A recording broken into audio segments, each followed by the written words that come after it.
This is the 24th recording. Hey guys, welcome back to the channel, and it's your girl Phoebe, and today I've got a very interesting topic to talk to you guys about. So this is another edition of Sit Down and Play with Phoebe.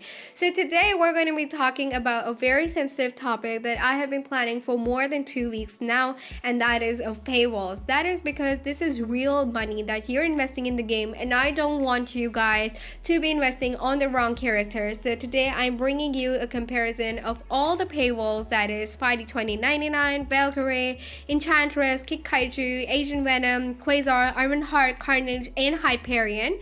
That is 9 of the paywalls that we're going to be talking about, and we're not going to be talking about any of the, semi-paywalls, that is Clea, Satana, and Gwenpool. That is because they're pretty much farmable from the game, so we're going to be excluding that from the video.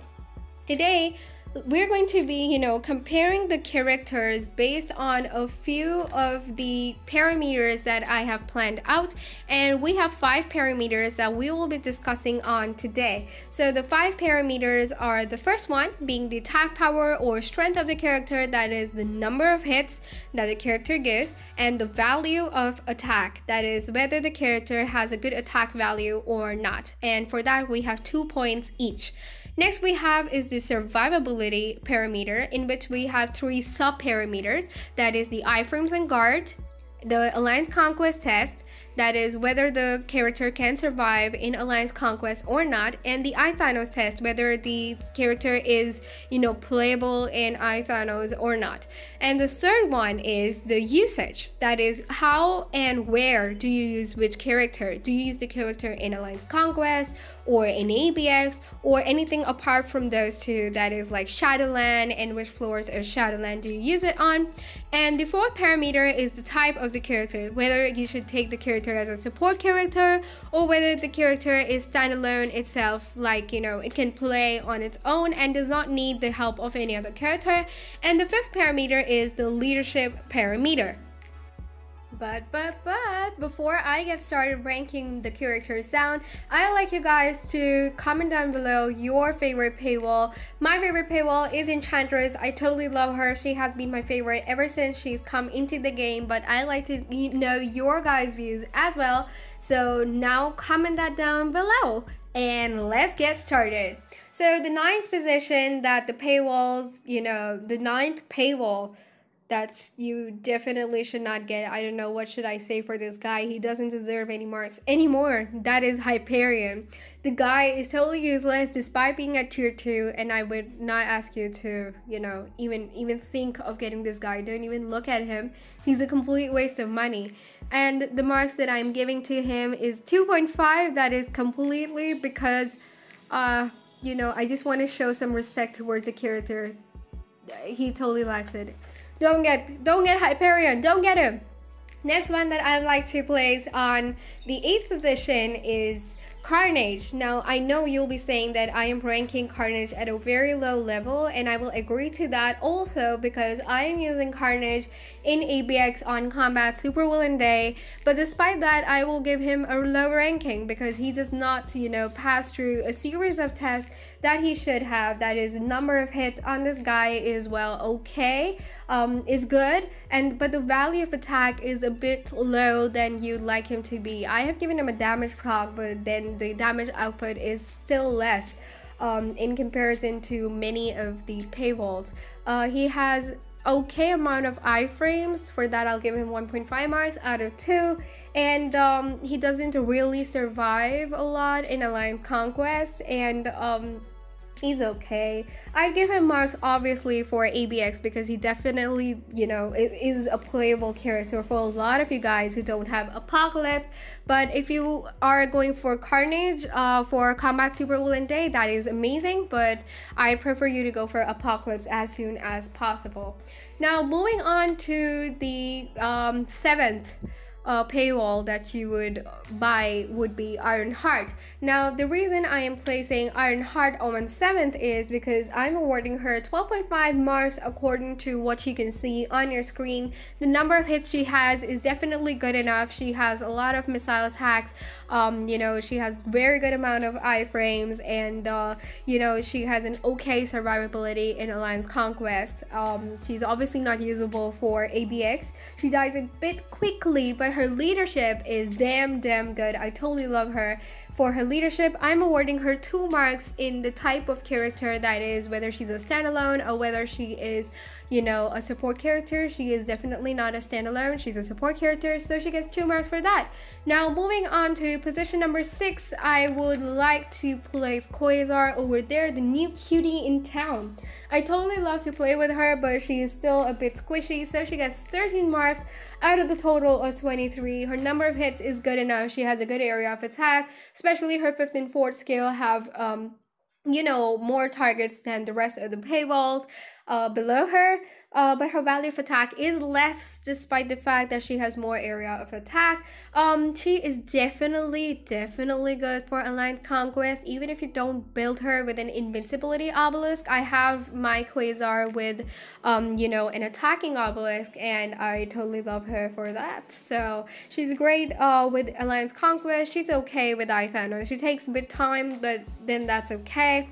I don't really use her for ABX, nor would you be using, because there are much better characters who are there for ABX. So no, she's not for ABX. For anything else that is particularly for Shadowland, she's really good at tier 2.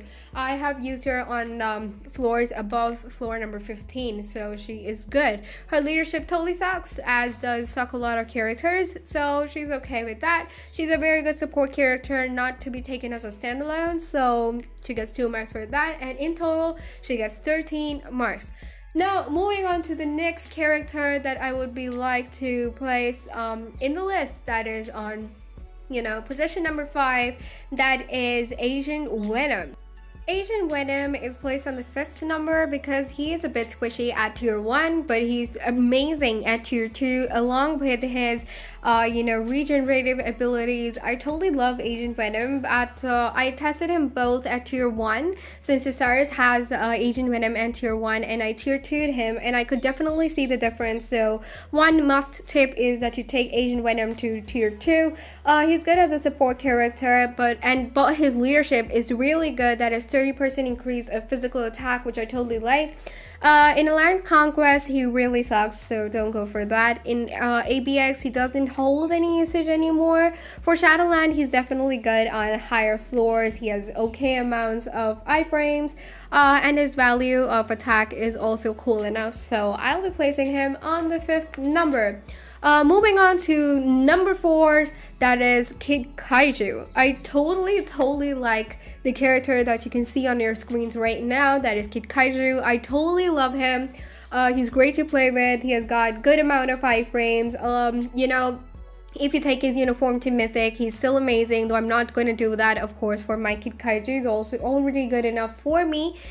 He's very good in higher Shadowland floors. I have a tier 1 Kid Kaiju, and the Kid Kaiju that you saw right now at tier 2 is from a very good friend of mine, that is Raptor Zen. Thank you for that. And also I'd like to thank Daniel Fo for, you know, helping me record Hyperion. I had very high hopes with Hyperion for recording with Ithanos, but Ithanos totally sucks. So coming back to the video, Kid Kaiju is you know, amazing, along with the fact that he has a guard as well, and the amount of iframes are also massive, so he gets 15.5 marks out of 23, as you can see on my screen.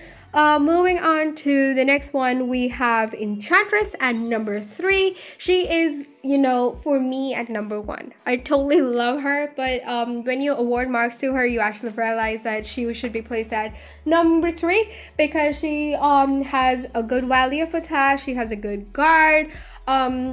She is definitely very good for Alliance Conquest. If you build her with an invincibility, she is ooh la la. She is amazing, my girl.